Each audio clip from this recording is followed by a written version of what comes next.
Langsung perceraiannya. Aduh ya Allah. Boleh ngasih dulu bentar, Mas Im. Baim. Bentar, Im. Baim.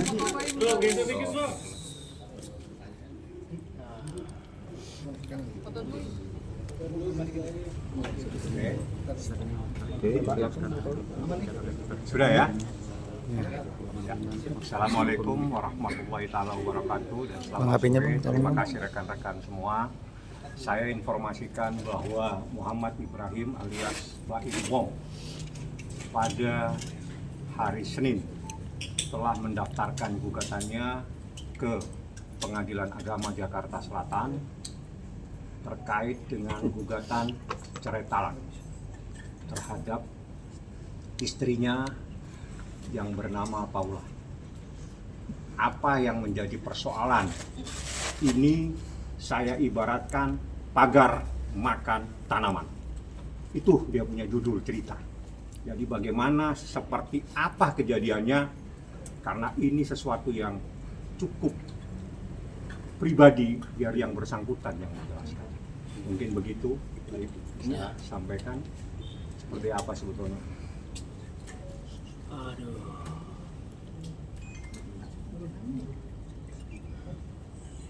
Saya sebenarnya nggak nyangka ya, maksudnya ada di momen ini. Saya itu sebenarnya menghindari. Maaf juga buat wartawan semuanya, saya kan nggak pernah menjawab.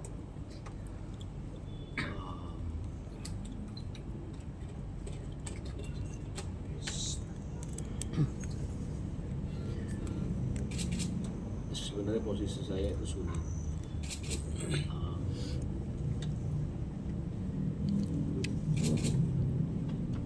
Saya memang bisa dibilang dikhianati sama dua orang terdekat saya, dari pihak perempuan sama laki-laki.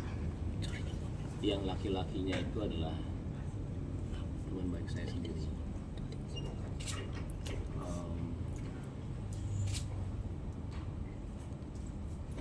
Sebenarnya hari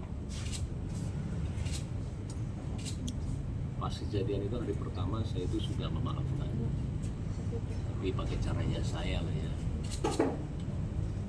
Dan saya nggak nyangkanya ketika saya mengetahui ada telepon laki-laki itu diganti sama pihak wanita dengan nama laki-laki. Ya kalian semua juga laki-laki ya. Ketika ada di posisi itu, berat sekali untuk memaafkan. Karena maaf, saya tidak tahu mereka itu ngapain. Saya juga tidak mau suzon, cuman dari rantai semua itu, karena ini sudah 1 tahun ketidakjujuran itu ada.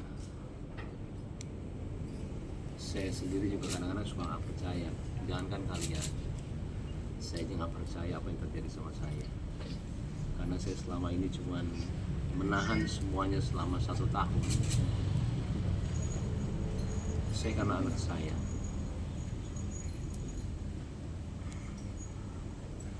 Saya kalau udah bicara anak, terus terang, apapun yang kalian mau bicara mengenai saya nggak ada masalah sama sekali. Saya tahan semuanya selama berita itu ada ya. Mau saya dibilang pelit, mau saya dibilang beda-beda dia sama orang lain, mau apapun itu saya nggak apa-apa. Saya cuma mikirin anak saya doang. Saya nggak mau mereka itu tahu masalah ini. Cuman sama kesini itu semua ketidakjujuran itu ada terus dan tambah. Saya kayak nggak ini sendiri ya, maksudnya nggak percaya. Saya itu mau menyelesaikan secara baik-baik. Cuma kalaupun saya maaf banget ya, kalaupun saya bicara yang mencari panggung, itu adalah momen saya ketika kejadian itu ada. Saya kasih tahu aja sama kalian semua. Saya mungkin dipuja-puja sama semua orang ya. Apalagi kalian ada yang bilang juga kalau saya tidak setuju kalau dia itu pakai hijab. Malah saya mau dia pakai hijab. Pakainya hijabnya itu berbarengan bulannya dengan permasalahan ini.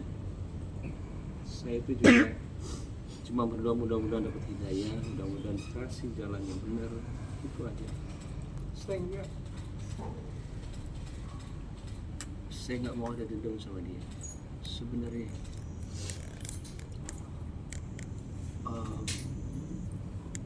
Apalagi dibilang, saya jujur selama hidup saya itu baru dibilang pelit sama satu orang, itu istri saya sendiri. Saya juga sampai bingung, saya nggak pernah dibilang pelit sama orang seumur hidup saya. Kalau saya pelit, bagaimana mungkin saya menafkahi keluarga dia? Tanggungannya itu ada di saya. Adiknya kita pekerjakan di sini. Adik yang satu lagi juga saya menyiasati untuk buat YouTube tanpa saya mengambil uangnya sama sekali.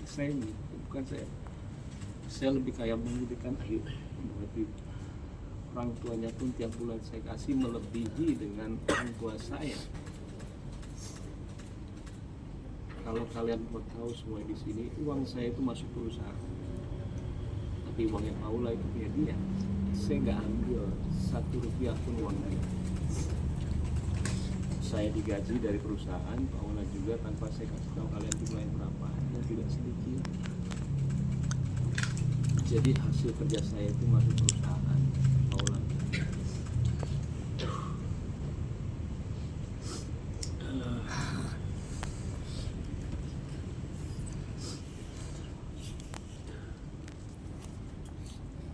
Dan sebenarnya saya juga bingung ketika pembicaraan, maaf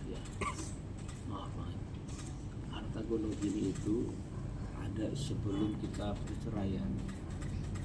Itu kadang saya juga menanyakan, buat apa membicarakan harta gonogini kan kita belum cerai.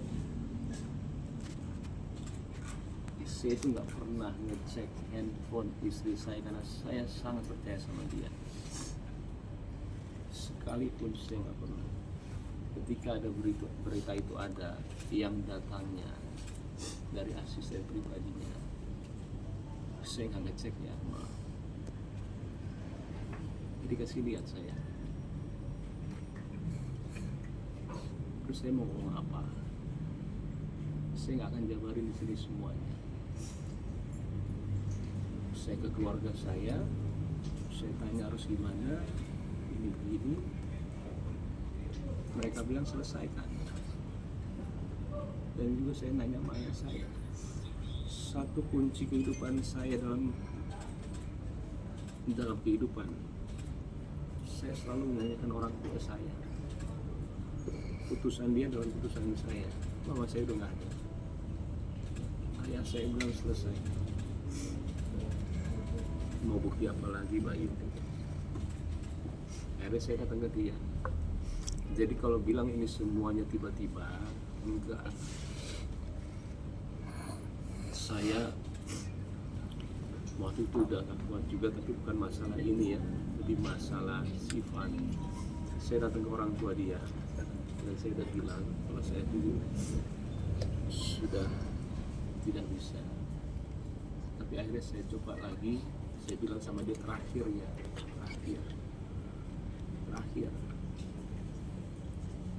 Ya setelah terakhir itu tiba-tiba ya begini. Sekali lagi, mungkin saya tidak akan sering untuk ngobrol gini sama kalian ke depannya. Maaf. Saya sengaja sekarang begini supaya clear aja. Saya juga saatnya kali ya, bukan membersihkan nama saya, kayak Caranya saya nggak tahu ini keputusan yang benar atau enggak, karena kan saya harus bilang kalau memang ada ketidakjujuran itu. Cuma saya minta maaf sama wartawan, saya juga tahu pekerjaan kalian, tapi saya nggak mau dibaca. Saya kasihan sama anak saya.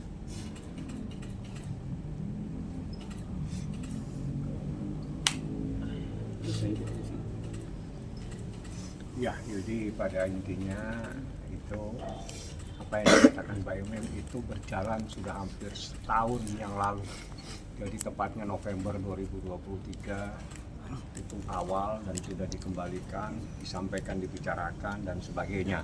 Materinya tidak perlu saya sampaikan, yang penting bahwa di sini ada problem yang luar biasa sehingga seorang suami ngambil sikap mengajukan permohonan cerai tarak ke pengadilan agama. Saya pikir intisarinya seperti itu. Permohonannya ada 26 item alasan-alasan yang disampaikan oleh Muhammad Ibrahim alias Baim Wong. Seperti itu ya rekan-rekan.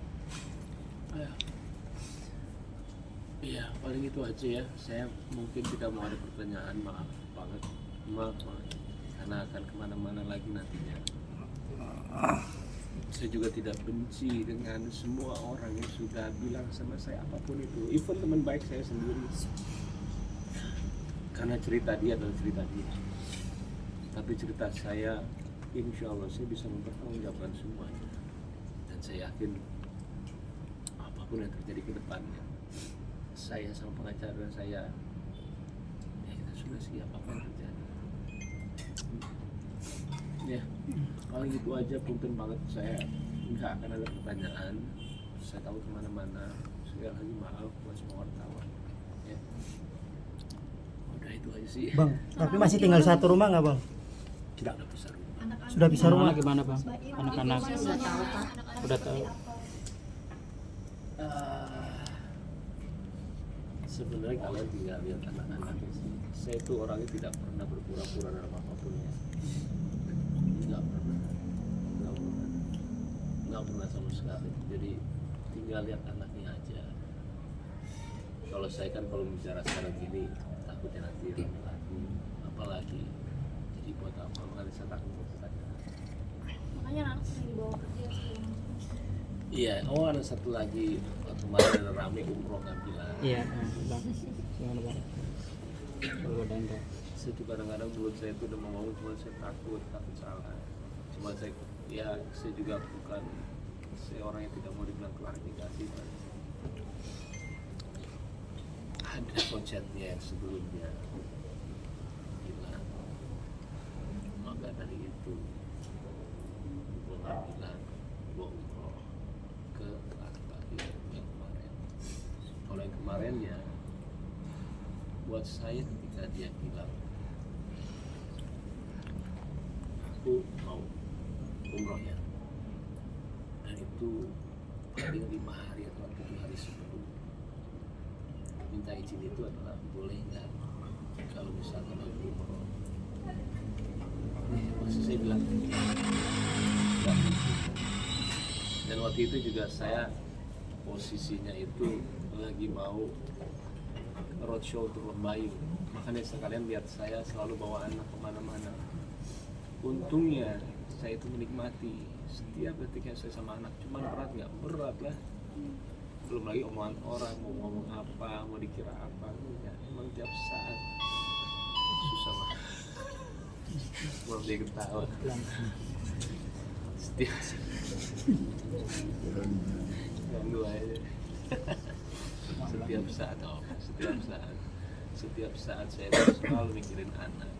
Jadi buat saya berat atau nggak berat, saya harus ke kota-kota manapun itu bawa anak. Jadi kalau misalkan dibilang izin atau enggak, buat saya itu tidak izin. Waktu kemarin yang sebelum itu memang ada. Kalau yang kemarin saya bilang, ya makanya saya bilang nggak tahu. Itu sih. Berarti kan Mas minta asuh. Harta gunanya. Pengacara saya aja. Gimana bang? Kalau Asuh. permohonan hak asuh kita udah ajukan, itu merupakan salah satu petitum permohonan yang kita sampaikan di dalam permohonan kami. Alasannya ada 26 item persoalan yang kami sampaikan secara mendetail, Dan permohonannya adalah juga terkait dengan hadona, anak yang di bawah umur, dengan persoalan-persoalan yang kita sampaikan. Ini bukan hal yang mudah diambil keputusan, cukup berat, tapi ini yang terbaik dan harus dilakukan di saat sekian tahun harus mengalami penderitaan yang luar biasa. Tidak gampang seseorang laki-laki mengalami keadaan seperti ini. 1 tahun bukan waktu yang cepat, lama sekali dia harus menderita. Tidak sanggup, akhirnya pengadilan diserahkan persoalan ini ke pengadilan, seperti itu. Tapi sikap Paula sendiri di saat digugat cerai sama kamu gimana? Anda tanya ke Paula. Mungkin Bang ngobrol gitu sama Fahmi, perselingkuhannya sejauh mana? Terus ada melanggar hukum pernikahan nggak sih Bang? Itu otomatis Anda bisa tanya ke Humas. Yang jelas 26 item itu adalah hal-hal yang luar biasa, bahkan dengan ayat-ayat pun kita sampaikan. Jadi seorang wanita itu bagaimana perilakunya terhadap seorang istri, terhadap semuanya ada. Dalil-dalilnya juga bukan hanya KUH, bukan hanya undang-undang perkawinan, termasuk kompilasi hukum Islam, termasuk ada beberapa hadis kita sampaikan. Bagaimana sikap seorang istri terhadap suaminya. Itu semuanya secara mendetail kita sampaikan. Detik kami sampaikan, kejadian tahun ini dan tahun-tahun kita sampaikan. Seperti itu. Ini hal yang berat, tapi ini yang Bang harus Baim. dilakukan. Mas Baim, mungkin ada kaitannya dengan postingan Kak Baim yang dulu di Juni lalu. Saya jangan ganggu istri orang, itu ada kaitannya dengan hal ini, Kak Baim. Jujur, Ya, jujur. Punten. saya yang tahu masalahnya dan keluarga yang tahu masalahnya. Kadang-kadang suka sakit hati melihat postingannya. Sakit hatinya tuh kok begini ya. Akhirnya kita mungkin ada rasa kayak tapi lama-lama sekali 2 kali posting saya takutnya jadi seperti ini. Saya mute semuanya dan saya ya nanti kok juga saya, jadi setelah kejadian yang itu saya udah gak pernah lihat postingan dia semuanya, yang buat saya tenang. Takutnya saya ada dendam karena yang tahu kejadian sebenarnya kan kita juga. Saya tidak bilang dia apa, cuman ya saya ngerti aja. Ada Kabar permohonan ini maaf mungkin dari teman ada dekatnya permohonan Kak maaf Baim dari itu laki-laki ini nggak Mas? Artis Sama dari atau Paula juga? dari artis atau pengusaha atau apa Kak? Mungkin agak jauh. Ada permohonan maaf nggak dari mereka? Laki-laki itu nggak pernah datang ke sini lagi setelah itu.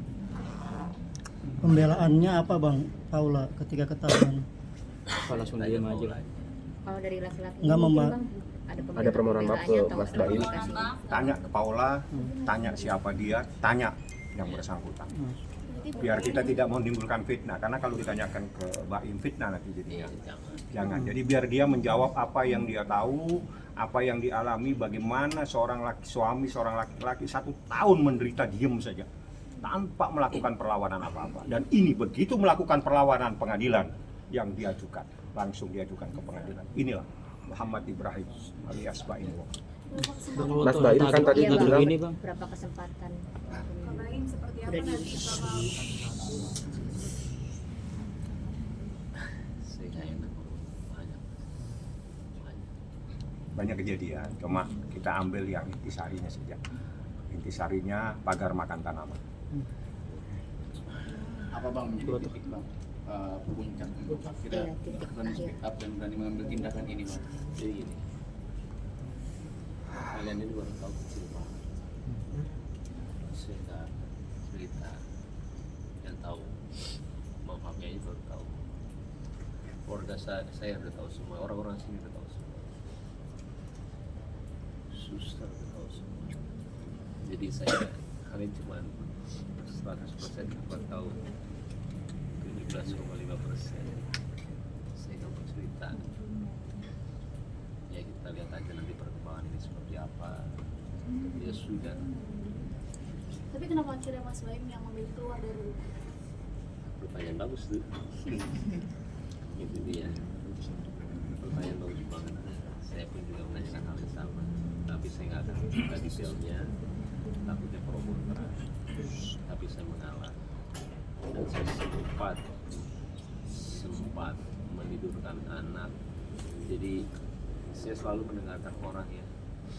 Jadi kepala sekolahnya Piano bilang kalau saya itu tidak boleh melihatkan berpisah sama anak-anak sampai 8 tahun. 1 bulan itu saya tidurin anak jam 9, jam 10 saya nungguin dia tidur, saya keluar. Sebulan penuh saya begitu. Sampai ada satu yang saya nggak bisa cerita kejadiannya, saya tidak mau lagi. Saya bilang sama dia, saya tidak mau komunikasi lagi, saya nggak mau ini, nggak mau ketemu sama buat saya sudah selesai. Berarti pukulan kapan bang untuk keluar dari rumah mungkin? Nomor dengan Kak Paula dan saling memblokir nomor dengan Kak Paula sampai tadi. Berarti per bulan kapan bang Kak Baim untuk keluar dari rumah mungkin? Oke, ini pertanyaan udah kemana-mana. Saya nggak mau. Tadi udah perjanjian, sedikit aja pertanyaannya saya jawab. Yang penting saya jawab ya. Terima kasih wartawan. Ya. Asu bang, mungkin asu. Wajib datang untuk sidang karena berdasarkan Undang-Undang Peradilan Agama, berdasarkan surat edaran Mahkamah Agung tentang mediasi, wajib dihadirkan pihak prinsipal, baik perkara cerai maupun perkara yang lain. Jadi insya Allah dia hadir, siap. Itu mempersiapkan anak ya bang. Mas Baim, April mempersiapkan diri sehingga mimpi buruk ya, artinya harus datang ke pengadilan yang tidak pernah diinginkan, gimana? Saya maaf ya, saya sekarang itu sebenarnya sudah siap. Apapun itu yang terjadi, sudah apapun itu. Jadi saya percaya aja. Udahlah, yuk. Oke, makasih bang. Ini kan